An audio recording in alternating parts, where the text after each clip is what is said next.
Bismillah, wassalatu wassalam ala rasulillah. Welcome back to Sisters Unfiltered. As you know, this is our space for honest conversations among us sisters on a variety of topical issues. So if you're looking for real talk, open debate and unfiltered conversation, this is the place to be.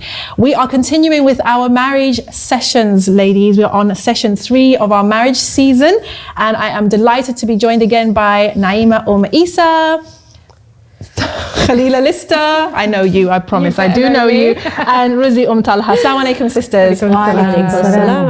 So we've gone from the crisis, the marriage crisis, not being prepared for marriage to getting prepared for marriage. Then we've gone through the wars of looking for someone, of vetting people, of getting references and meetings and letdowns, until we actually managed to find a spouse. We had the wedding, whatever that wedding looked like, and now it's married life. So my question to all of you was, what was the biggest surprise for you when you were first married? What took you by surprise? What were you not expecting? What was something that was like, oh, okay, I thought I was prepared, but I didn't expect this? Growing up in a traditional, Bengali family, we had a lot of emphasis on like the in-laws and then in-laws and how to. When I got married, I was surprisingly, I was surprised to see that my in-laws were so relaxed. I'll give you an example. When I got to my mother-in-law's house, so the food was cooked, and me and my husband, we got ready to eat, and my mother-in-law, she just shut the door and she left us. Oh. And I was thinking, that's not what I expected. Right. So I was pleasantly surprised, Mashallah. Alhamdulillah, because we have this notion that we have a lot of bad PR, like in-laws. Yeah. But then actually, in-laws can be quite pleasant as well. And that's the thing that I kind of try to promote, because we have these preconceived ideas that in-laws are the, wicked the enemies, Yeah.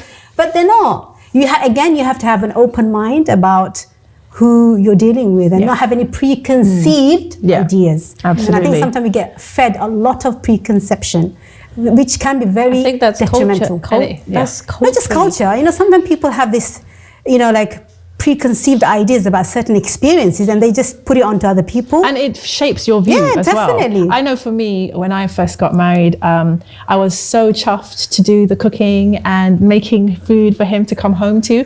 I was surprised by how deeply in love I felt, like after a week or two, to the point that when he was late home, I would cry, genuinely I was crying, thinking something had happened to him. He had died or something. And I remember he came home, we had a little flat, and I was playing house because I wasn't raised to be a wife. I didn't really know anything about being a wife. I wasn't a great cook. I couldn't make rice to save my life. But, alhamdulillah, I had married this. We were both new in Islam, and we were both very, very eager to live a married life. And I just remember him coming home and like half an hour late and just finding me in tears on the floor. And he was like, what's wrong? I said, I thought something had happened to you. I thought you had died. So that was something that I still remember now, subhanAllah. What about you? I think it is ways to adapt. What surprised me is ways to adapt to different personality types. Because you don't, like we said, you don't know someone till you live with them, for example. Yeah. And I'm a communicator. So if there's a conflict, like if we're talking conflict resolution, I want to communicate and work it out. Like, let's work it out now. But not everybody has that, I'm going to say ability. It's not really an ability, because I'm not saying it's necessarily the greatest thing in the world. But if they need time. It's not everybody's style to do it that way. I think I learned really quickly on that I'm ready to forget things very easily, but not everybody is. And I had to learn to adapt a new level of patience. That we will talk about it. Yes. Just maybe not now. It might not be on your time right now when you'd like to. And I think that allows you to grow as a person, because you start to develop your character and learn to adapt.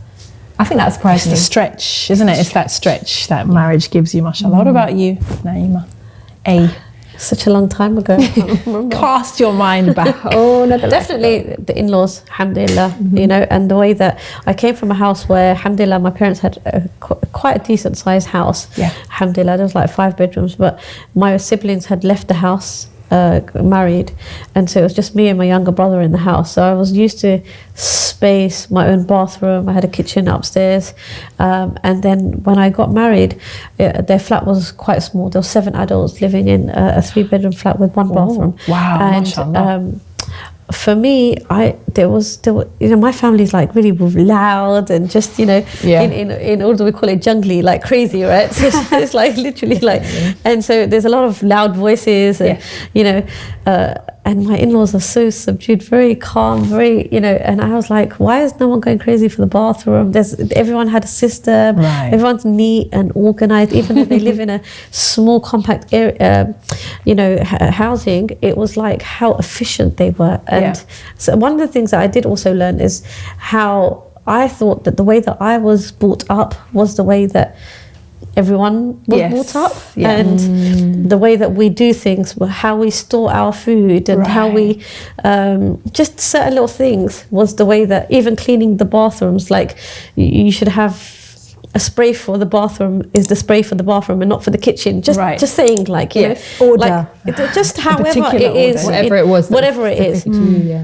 And then I realized, like, subhanAllah, we feel that is the way that it should be. Well, it was for me, so I thought. And then when I saw things differently, I felt like, why did I feel like I need to correct them? Or why do I feel I need to change them? Why do and so it's not just accepting him the way he is, it's accepting a household, And obviously, like, you can suggest certain things, which is like, oh, how about we do things like this or do things like that?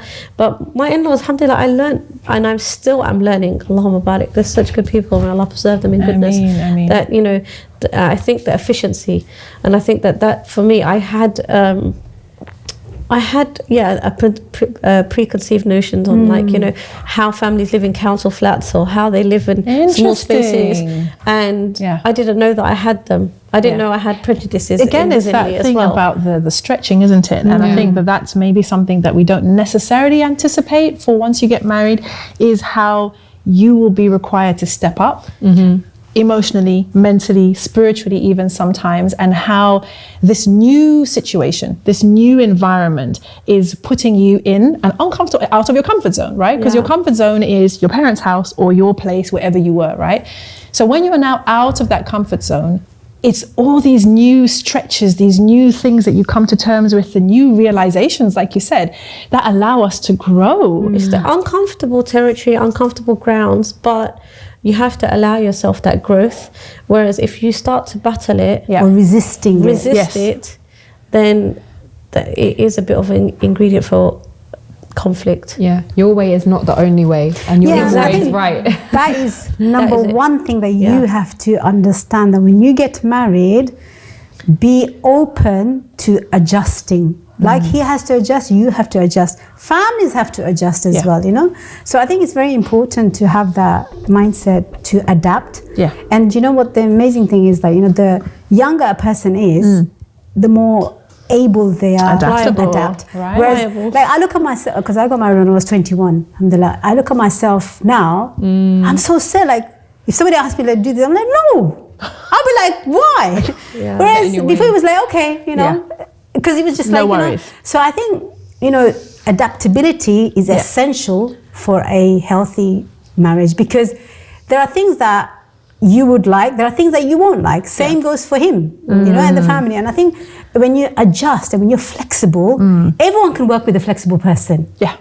But very few people can work with rigid people. Even the rigid people. I felt like maybe I knew it. Like I felt like a little bit. I didn't know that I knew this about myself, but I felt like I knew it all almost. Oh, okay. A little bit. Whereas now, sometimes, because of wisdom and age, and you learn. You actually don't. You can. So it does depend on how pliable you are as well. Oh, so you're saying that you were not pliable when you first got married? You were quite thought you knew what was what? Yeah, I just not in an arrogant way, but I just felt like that's not how you do things.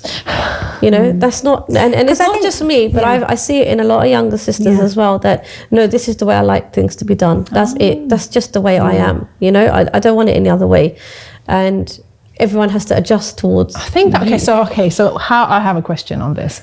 How responsible then are parents for that type of attitude? If somebody's coming from their parents' home and they're like, I like things a certain way, this is how I do things, that's how it needs to be done. How responsible are we as parents, do you think, for creating that? I guess in an ideal world, realistically, if we analyze ourselves as parents, it is upon us to help our children see the world through a wider lens than all they've known. And I think that can come through mixing with different cultures, making sure that they go into different experiences and actually are enriched in different environments. I think for a lot of children, if we raise them only in one way, they know nothing else. And that's why it's so important. If we look at, for example, Umrah, subhanAllah, like to be there, every nation, you just see, this is Islam. We're not one way. So I think allowing our children, cultivating them very early on, as early as we can, getting them involved in charity work, opening up their minds. I think that is so important, to be able to raise adults who eventually will be like, okay, my way is not the only way, because they've had that experience. I think that there is this also, we saw this in COVID, where people's routine or something happens, and then suddenly we find that we're not adjusting to change very easily. Or routine. Sometimes your routine is so rigid that suddenly when it's out of routine, we don't cope. So sometimes we're talking about travel and the importance of travel. These are some of the things that you can get from traveling or coming out of your usual routine. That's how you can build up your kids as well, giving them those kind of tools to adjust. You know, and I think that that's quite important as well. So I'm hearing like, you know, adaptability, flexibility, and being able to adjust as being, but willing to learn, I think, as well. Yeah, exactly. And knowing that the way that you were raised were the best that your parents could have raised you. Alhamdulillah, they brought you to the age of maturity and adulthood, and to get to a stage where you can be married. Yeah. You know, that's something that should be celebrated, for parents to be able to, you know, by the fadl of Allah subhanahu wa ta'ala and His mercy, that you can get to an age of maturity and be marriageable. Well, this is, I want to ask you about this actually, if you don't mind, because I remember I had a disagreement with a sister because she said getting married is not a flex. Okay. And I was like, what do you mean by that? She said, it's not an accomplishment to get married. Like, anybody can get married. No, they can't. And I was like, I don't agree with that. No, they can't. I know personally in my family, outer circles, men and women, they're in their 40s now. Yeah. And they looked for proposal, like over like 10 like proposal, you know? And to the degree I see them almost giving up, and I say to them, you know, never give up. You know, it can happen, because obviously I know they want a married life. Yes. Because when they go to family weddings, I can see the sadness in their life, you know? SubhanAllah. So when people say comments like this, they're talking from, I'm sorry, thin air. Or place of privilege. Yeah? No, they're talking from thin air. They don't know the reality of what's happening. How certain people would wish they were married. But the thing is, we have had a lot of bad PR with marriage because of the history. We saw a lot of forced marriages. And we thought, oh, you know, who wants to get married? But nowadays, just like it's a privilege to have a child, because not everyone can have a child, it's a privilege to be married, because there are so many lonely hearts out there. You know, so somebody, when they say that, they're not talking from a place of knowledge, I'm sorry to say. Because we see the struggles, you know, of, you know, not married before, single young men. And you know, when you look at them, they're handsome, they're accomplished, seem to have everything they've got everything, you know.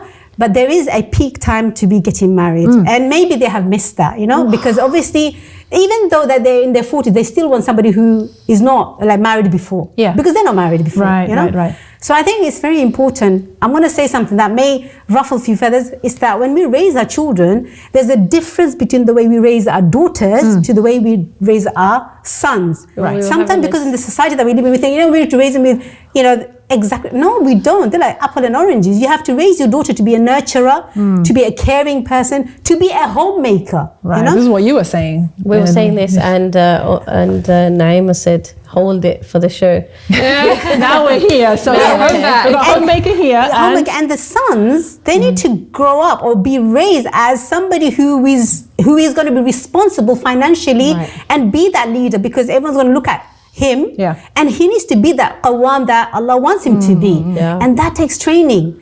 Starts off at home, you know, take the bins, things that are strenuous, you know, do these things, because unless parents train both girls and boys, they're not going to make a good start in their marital life, you know. And I think it's very important. Nothing prepares a person like the practical, mundane tasks that they have to do. So do we divide the tasks? So kitchen-related tasks are for the girls and outdoor-related tasks are for the boys? No. Is it important for the boys to be able to cook and the girls to be able to drive? Or are we keeping it separate? What do you think? Yeah, we were speaking about this earlier. So I was saying like how I had mentioned to my daughter that, she was, saying something about one of the chores that I'd given her. And I said to her, this is preparing you for motherhood, for having your own home. This is what you're going to do. This is your role. And she was telling one of my sons, and he was like, we're being raised the same, and so I was saying, I give them all house chores to do, whether it's dishes for the girl or dishes for the boys, doesn't make a difference. They're going to do the dishes.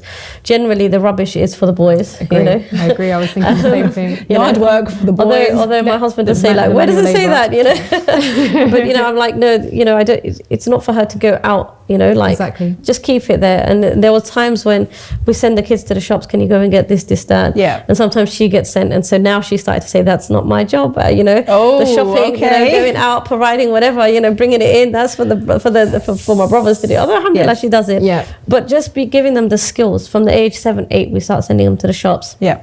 To learn how to manage money, to learn how to pay. Since when my son's got his job, we're finding it a little bit difficult. Like my husband asked him to contribute towards the house, and I was like, oh, really? He's young. Let him enjoy his life before the responsibility comes upon him.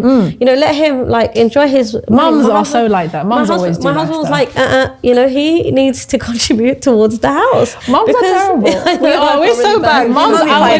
For our boys, our default setting is look after them, coddle them, make sure they're okay, don't let them get hurt. Was like, what? Why is he paying? Like, no, he's young. Like, but my husband was saying, no, this is preparing him for taking on bills. He needs to know he's paying his own phone bill, his own line rental. So he has to contribute towards the house. So it's because after us, who is it going to be? I think so. It's also a replacement. So the family. So I say to him, your time gets divided into between you and Allah. That's still there. You and your friends, you still want to have that. And then you and your family is going to get replaced by your wife and your family. So you're going to have to get into the habit of dividing your time properly as well, right? So it's not because what happens is we leave them to do whatever. When they get married, then they want to still have that. They still want to have that bachelor life. Oh, me and my lads, right? Me and my boys, me and my homies, we want to be there. Yeah, and the girls are doing that too as well. Because it's my girls and a girls trip and a girls sometimes this we and a have girls family that. gatherings. It's like, where are the girls or the It's boys? true. Oh, they're out with their friends. Well, hang on a minute. When we were younger, family gatherings, you have to be there. You have to show up. So sometimes now it's like, we go to gatherings now. The sister, where's your husband? Oh, he's had another commitment. We never had that before. It was like before. It was family time is family time. Families first. Families first. Families first. So I think it's also a mindset of how we're preparing them, because we're going with the flow too much. We're going with them dictating how we should. We're not qawama ourselves. We're not setting the as parents, pace. being over them. How then are we going to expect them to be over anyone where they're just wishy-washy? The girls are like that. The guys are like that. Oh, she's gone out with her mates to go and eat out. Or they had an event, or they had something. And so the priority isn't for family. So when they get married, how is it going to be a priority for them then? And if it's not a priority for either of them, then they are weakened as a unit. Well, they're going to be to weakened. lead a family, exactly. Because the guy is like with his boys and the girl is with her girls. And that is the kind of thing people talk about now. It's like, I want to be able to go out with my girls. I expect to still be able to do that after marriage. This is important to me. It's a big part of who I am, my lifestyle. This is what I do. But that's fine. But then at the cost of what? In what moderation? Like if I can go out with this. I'm not. We meet up as sisters. We go out. We have a nice time. We enjoy each other's company. But not when my mother-in-law is hosting a dinner, and then I'm going to turn around and say, "But I don't have any obligation to my mother-in-law anyway." Right. I think as a society now, the term duty is really looked down on. It's a dirty word. Right, it's a dirty word. What do you mean duty? I don't want my duties. And also, the fine line between male and female roles is so blurry. The times we live in now, everything is so blurry that everybody is on fight or flight, and we've forgotten how Allah subhanahu wa ta'ala made us. What are our natural fitrah? What are our roles? 100%. You're allowed friends, of course, but are we forgetting our duties? And because it's so frowned down on, people are so afraid of that, like you're saying with the bachelor pad and the bachelorette pad. And at what point do we remember when we're raising our sons and daughters? I think that our boys should learn to cook. If your wife is sick, you should be able to cook for her. I teach my son, but I am with you on the fact that he's the one doing the bins. Okay. He's the one doing the bins. so there's some things where he should come in. Yeah, I think there's taking them out, but the thing is that really the one thing that I would say in preparing for marriage, if I could say anything, this would be my advice, is to have, in Urdu we have this word called asas. In Arabic I think they call hasas, like consideration or empathy. You know, when you have an elder who comes in, and nowadays we see it on the train or the bus, or a pregnant lady comes, we say, no one's getting up and giving up a seat. Right. Or nowadays the kids are like on their devices, and the auntie comes or the grandparent comes in and no one stands up to give them their seat. Right. Yeah. So we need to start developing that in the kids, because when you have empathy and you have that mercy in your heart, then when you could do something for someone without them having to ask, that goes both ways, for the brother and the sister. Yeah. That when the husband can say, oh, my wife, looks tired today, the baby's kept her up all night, she's breastfeeding, whatever it is, right? But that kind of fostering of interaction comes from both. It's not just that's what I'm saying. It's for both the brother and the sister. So for him to have that consideration that, you know what, how can I alleviate some of her pain or her stress? And likewise, he's come from work, he's had a hard day. Is she physically, mentally, is she present for him? Is she present for him? Yeah. And is he so obviously, so we have these complaint sisters saying, my husband's on his phone all the time, or he's on the laptop, but the sisters are on their phones and devices as well. We're not, and as mothers as well, maybe we're all guilty of this, that there needs to be a little bit more consideration, that what is that person's need, how is she feeling, or when they speak to us, are we listening attentively, or are we just hearing words? It's going through one ear to another. What's our priority? So I think these are the things that are what make or break really marriages, I would say, because it becomes like, I need someone to just take care of me. I need someone who's got my back. As a male, he'd want that. When we said that the Prophet ﷺ was strengthened by Khadija radiallahu anha, when he said to Aisha radiallahu anha that she believed in me when everyone rejected me. She had his back, and that gave him strength. And then likewise, when a woman is strengthened, knowing that my husband's got my back, he's supporting me in what I'm doing. There's times when, even for me, I've come away from da'wah. Why? Having 7 kids doesn't give me that premise to, you come away, even though da'wah was there way before marriage. But it doesn't mean that, I change it up. Okay, I'm going to do a study circle locally, or I'm going to do something online, or I'm going to just not do anything for the time being, because even though that's what I love and that's what my role is, but what's my primary role? I think I want to touch on that, because I think that when we get married, I think, like we said before, the focus is very much the wedding. So all the planning, all the investment of time, resources, energy is this wedding, right? Which most of the time is our dream, our fantasy, whatever. But I think we very quickly take for granted the fact that we have actually married someone, somebody has married us, and that relationship is no longer something that we are grateful for, that we marvel about. Instead, we're looking and saying, it's not this though, it's not that, it's not really what I thought, it's not what I expected. All you're looking at is what's not. What's not working, what's not what you thought. And I do believe that many of us can kill our marriages right in the early stages, because we're comparing it to the dream that we had. The hardest year and the high of the wedding. The first year of marriage is the first year of marriage, right? Another thing that also, happens is that, we always have this notion to compare it to our friends or family or what we see online. The thing is that your marriage is unique to you, and you will make your marriage how you invest. Obviously, sometimes because I work with sisters mainly, they talk about how the husband's not doing X, Y, and Z. But then you have to ask, are you doing certain things for him? If I was to summarize, I know nowadays lines are really blurred. But I've seen many, many marriages, the key thing that is really important in the wife's role and the husband role is and I will just sum it up in 2 words. The husband must be the provider, and the wife, she must be the one who's doing the serving. Why? Because that complements that. Because when we start to, of course, like husbands, they need to learn the life skills. Wives, they may need to step up and do whatever, but that's not an exceptional situation. And it's also something we're going to talk about in the next episode, because our next marriage session is all going to be about staying married, inshallah. So you don't want to miss that. No 50-50. No, okay, all right, they started already. Barakallahu feek, thank you so much for joining us. Sisters, if you agreed, if you disagreed, at us in your conversations. We want to see what you guys are talking about. Thank you so much from myself, Naima B. Naima, Isa, Khalila, Resume Talha. And the whole team behind Sisters Unfiltered. We will see you, inshallah, on the next episode. Wassalamu alaikum wa rahmatullahi wa barakatuh.